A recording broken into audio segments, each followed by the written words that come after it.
В Баку прошел военный парад в честь взятия Нагорного Карабаха.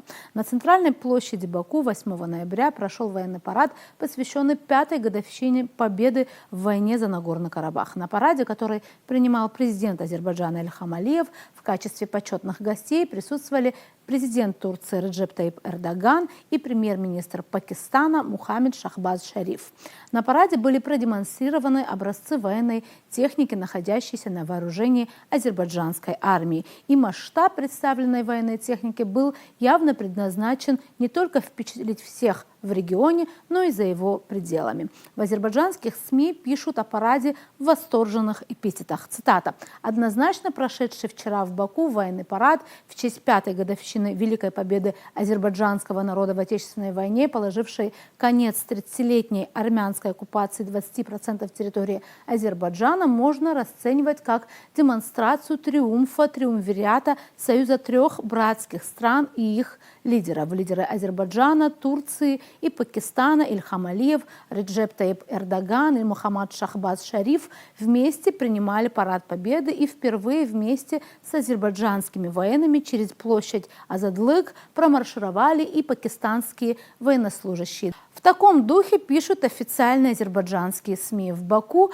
позиционируют день 8 ноября не просто датой военной славы, он символизирует новую эпоху государственного и военного самоутверждения, считают в Азербайджане. Но нынешний парад выделился особым акцентом. Он стал не просто торжеством победы, а витриной глубокой трансформации армии, движущейся по пути перехода на стандарты НАТО, о чем за 2 дня до парада заявил президент Азербайджана Ильхам Алиев. Тем самым Баку фактически закрепил вектор на западно-турецкое военное пространство, сохраняя при этом независимую оборонную стратегию, считают в стране. Переход на стандарты НАТО означает унификацию командных процедур, тактической доктрины, связи, структуры штабов и взаимодействия по линии обучения. Это шаг, который выводит Азербайджан в категорию современных профессиональных армий, способных действовать по стандартам коллективной обороны и совместных операций, пишут азербайджанские СМИ.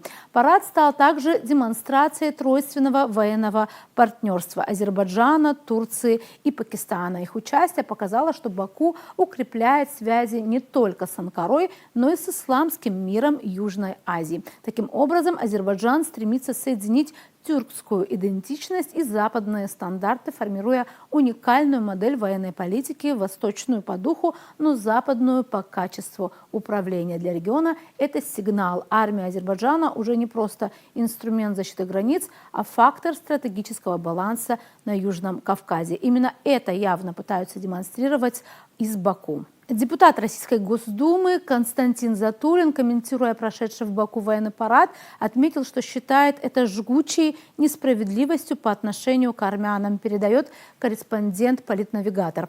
Очевидно, что парады по случаю победы становятся все более внушительными. Это не только желание руководства Азербайджана застолбить место в истории и продлить эйфорию по поводу достигнутой победы, но и удостоверение того, что все слова о мире, которыми пользуются на международных встречах представители Азербайджана, Армении и Турции, не умаляют того факта, что новый этап взаимоотношений строится на жгучей несправедливости по отношению к соседям. Одна только проблема беженцев из Нагорного Карабаха и захваченных в плен руководителей Нагорно-Карабахской республики удостоверяют то, что ни о каком новом мире и новом этапе взаимоотношений речи не идет, уверен Затулин.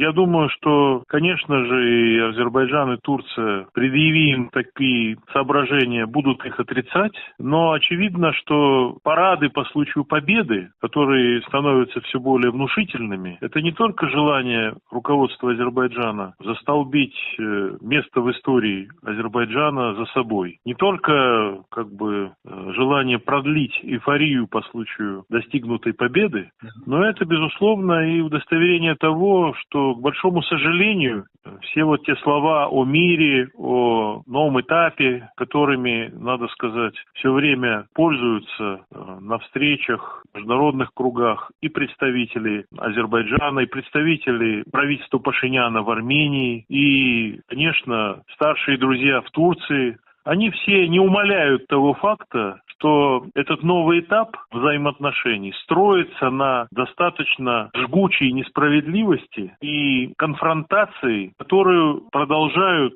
испытывать по отношению к соседям и не считая нужным щадить ни их чувства, ни их сегодняшние проблемы. Одна только проблема беженцев из Нагорного Карабаха и захваченных в плен руководителей Нагорно-Карабахской республики, суд над которыми продолжается, достаточное удостоверение тому, что ни о каком справедливом мире, ни о каком новом этапе взаимоотношений речи не идет. Речь идет о сдаче интересов Армении, которые допускает правительство Пашиняна, в угоду своим собственным взглядам и курсу, который далек, на мой взгляд, от всякого уважения к памяти людей, отдавших свою жизнь или вынужденных сегодня испытывать страдания в результате вот такого вооруженного решения Нагорно-Карабахского конфликта через много лет после остановки военных действий в 90-е годы.